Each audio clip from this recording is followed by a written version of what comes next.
What's up, YTPC? Uncle Willie coming to you from the coop. Friday. We made it. That means 7 days and we'll be in Ohio. Looking forward to meeting a bunch of you guys. Like I said, I don't know what y'all look like.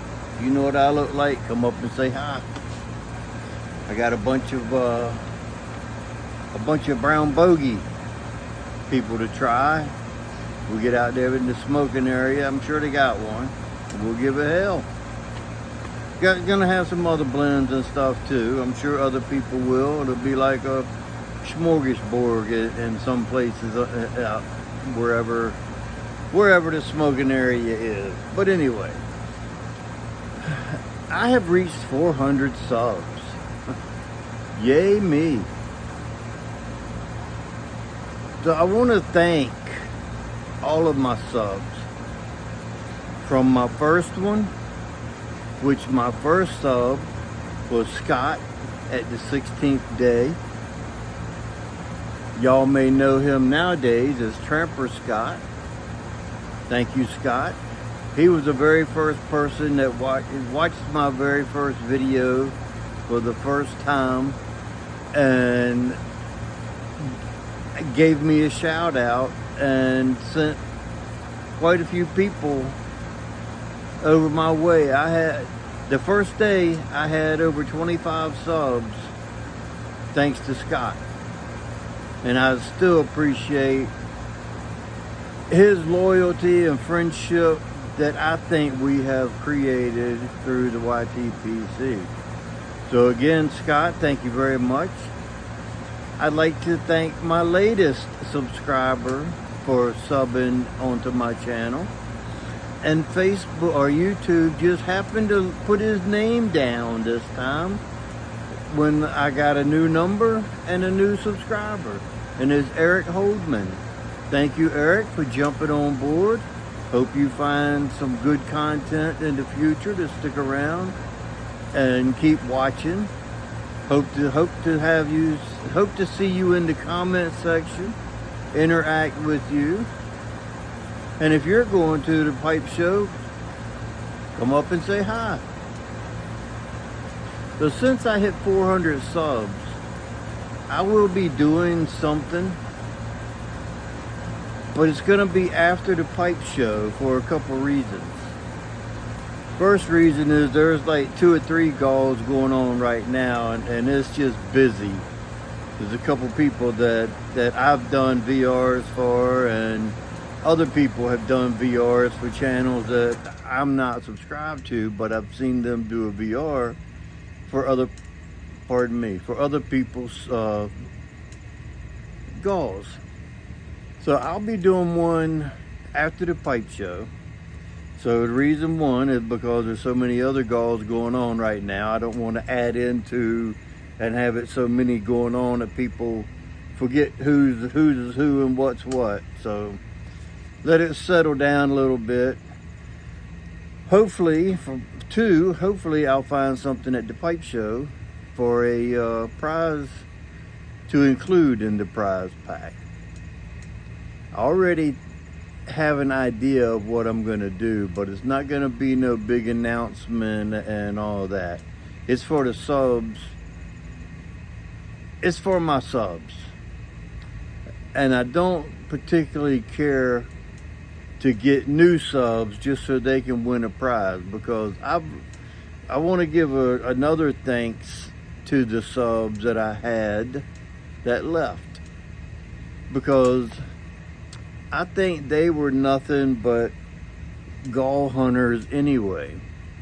They are the people that just type in gall for related word search and find these giveaways on people's channels, become a sub so they can get entered into the gall, and if they don't win, then they move along and keep looking and looking. And I think that's what happened with the 5 or 6 that I lost. I think they were gall hunters. So good riddance. welcome aboard to all the new subscribers. Hopefully you'll hang around, watch it. Give me a thumbs up. If you like this video that you're watching, you can do a thumbs up while you're watching, and it won't interfere with anything. All you gotta do is touch the little thumb and it lights it up. YouTube, the more they see that, the more my videos will get out into a bigger audience. So I've spent 5 minutes on subs and I hadn't even got to what I want to talk about. Well, I did a little bit. I have a Yabo. I made it really easy so y'all don't have to go through the tape and all that stuff. I put it in a box that it didn't come in. And it's a box in a box. What? A Peterson? Wonder what that could be. Wonder what would be in a Peterson box. Well, I'm going to tell you right now. This purchase is accredited to Israel, the SoCal Piper. And I'll tell you why here in a second. But I wanted you to show you what this particular model, this is what come in the box with the pipe and the signature green Peterson suede pouch or sock. A little history of their pipe shapes, and a silver polishing cloth. So they would only send a silver polishing cloth with a pipe that had silver on it. So without further ado, let me show you this pipe with the silver on it. We'll start off with the stem. And that stem is freaking gorgeous. I wish you could see the lines, the swirl that's in it. You can see a little bit of it. But now,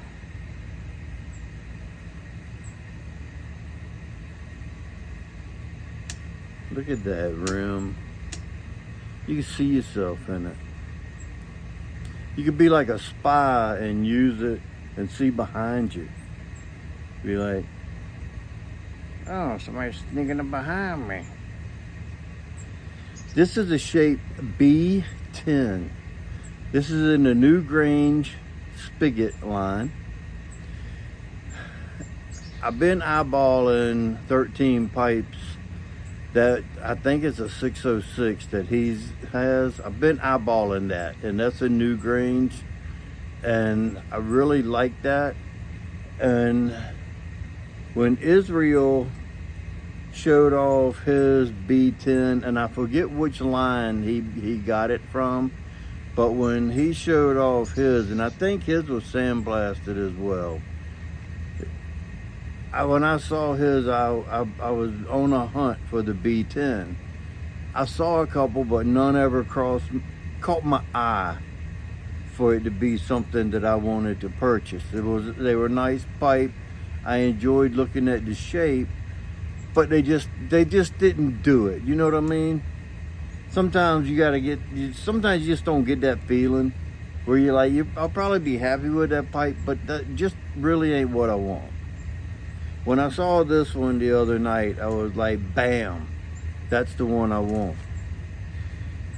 So reading upon the description of this pipe, they call it a Dublin Calabash Rhodesian mix.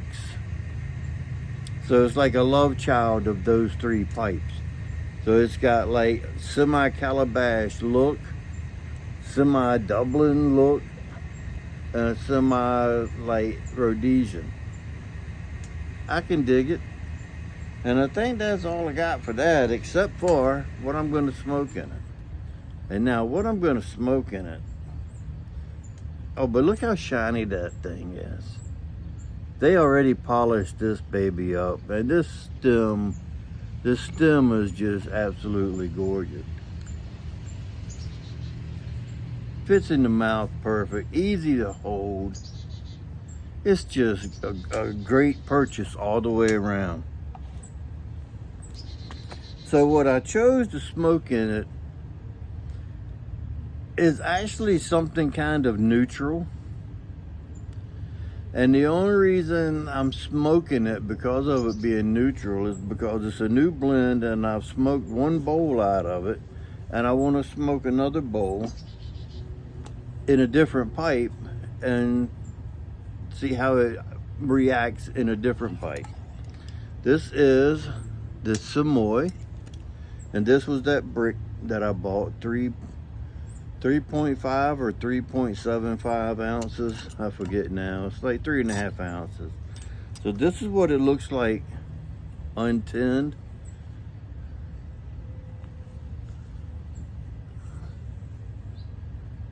You can see it. It says it's a medium cut. I'm gonna put some on that bag right there. And there's so much here, and I'm not even worried about what fell on the ground. If this was Samuel Galwith, I'd make sure I had my valet out here and catch every little piece and whatnot. So smoking this tobacco practically goes against a couple of the things that I don't do when I smoke tobacco. One thing, I don't smoke dry tobacco, and this stuff is so dry it crunches. It literally crunches.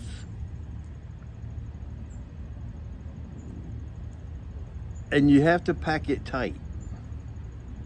Now the difference in that and moist, when you have moist tobacco, and especially with the aromatic, that would be like goopy.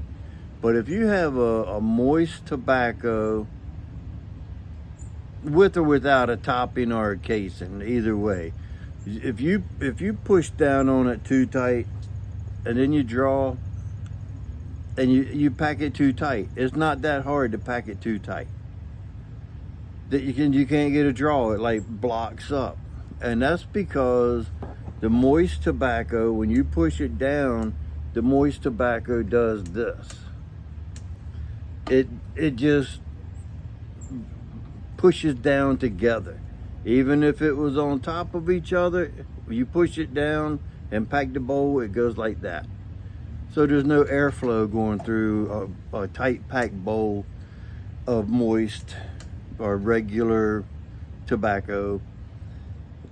Even if you dried it out, you would never dry your tobacco this dry. A regular C&D blend or Capstan Blue, any tobacco, you would never dry it this dry. Even if you are a person that dries your tobacco before you smoke it, you would never dry your tobacco this dry. I guarantee it. This stuff crunches. Now, when you pack a bowl with this, you have to pack it tight, and you'll pack it down so much and push down on it really tight and go like that, and you got a perfect draw. And the reason being is when you take dry tobacco and you put it in a bowl, and you put it in the bowl, once you push it down, it breaks and cracks and it goes like this. Now you can draw through it. It's not like the other tobacco that compacted and got real dense. This just pushes down, and it lets you smoke it. So I'm gonna try to show you. Let's see. Without my camera falling over. You can see that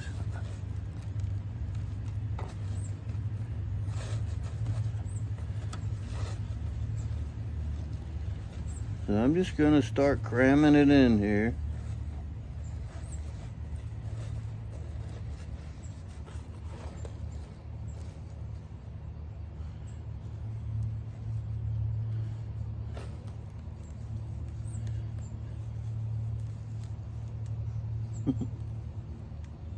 It's crazy.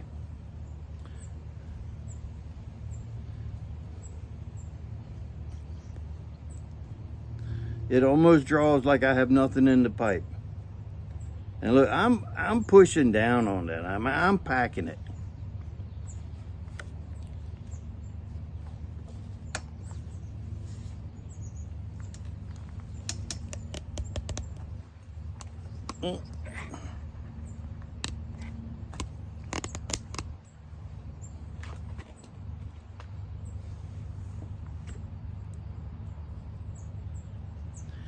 I pushed down on it pretty dang tight, pretty hard. Now watch this.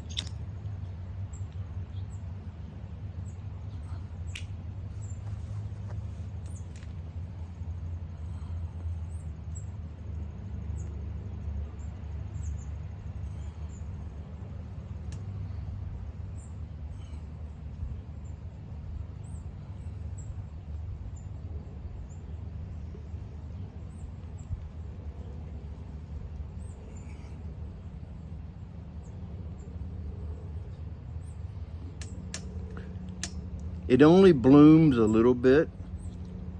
It doesn't expand because there's no moisture in there to make it get snaky.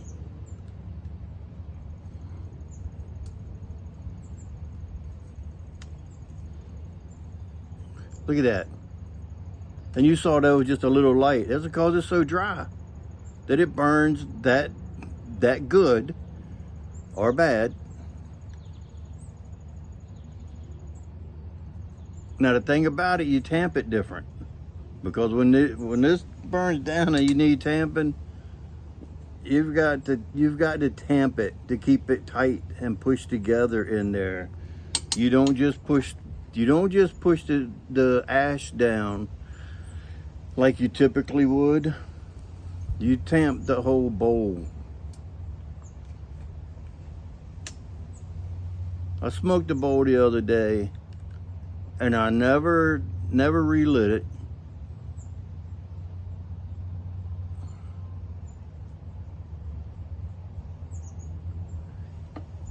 Now,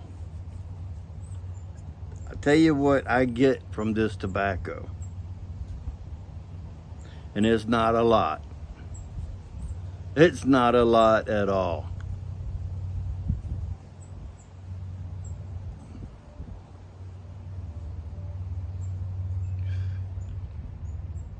I believe I'll tell you this.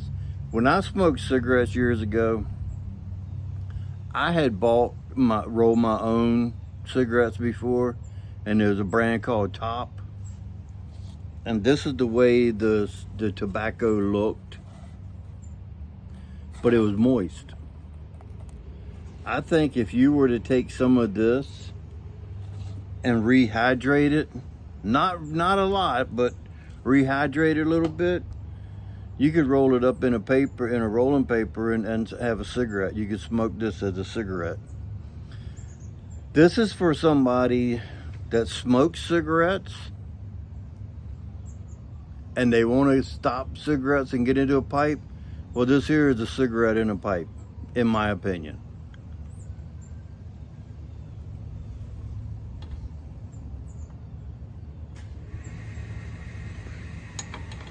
It's not complex whatsoever. It's not nutty from being burley. It's not nothing.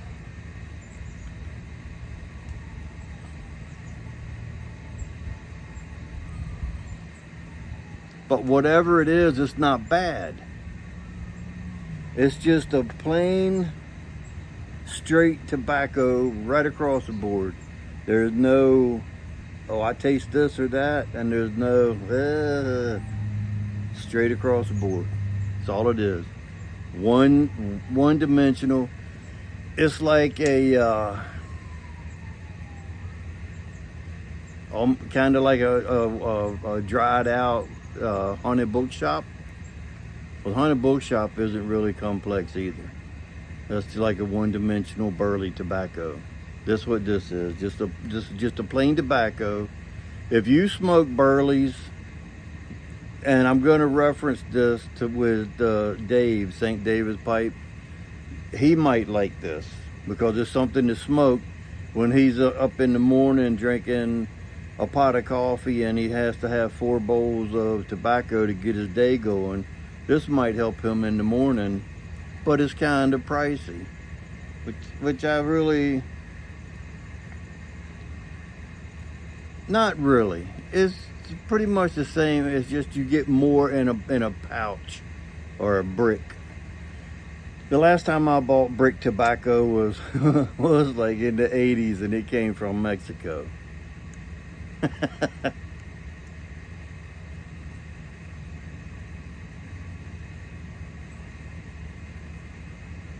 All right, we smoked a little bit. Look how much that tamper goes down. That's how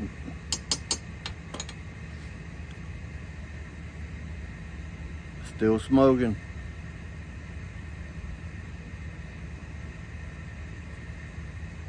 You would have to put this down and walk away from it like 15 minutes or so, come back before you have to relight it. You just sit here and smoke it, it's gonna smoke. There's no tongue bite. There's no bad taste. There's really no taste, but it's a little more taste than smoking hot air. It's more than a hot air blend. It does have something there.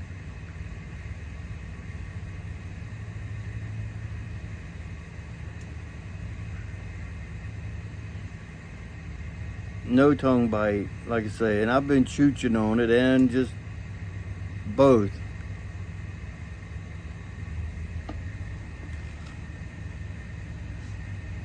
So I'm gonna get off of here, guys. I think I've said enough about the tobacco, and I will keep you informed on what's going on after the show. After next week, I'll figure out what I want to do for my giveaway, and I will do it in a video and let y'all know what's going on. Hope to see y'all next week, a bunch of you. And remember, if you stay ready, you don't have to get ready. And with that being said, until next time, you know what to do. Stuff them and pop 'em.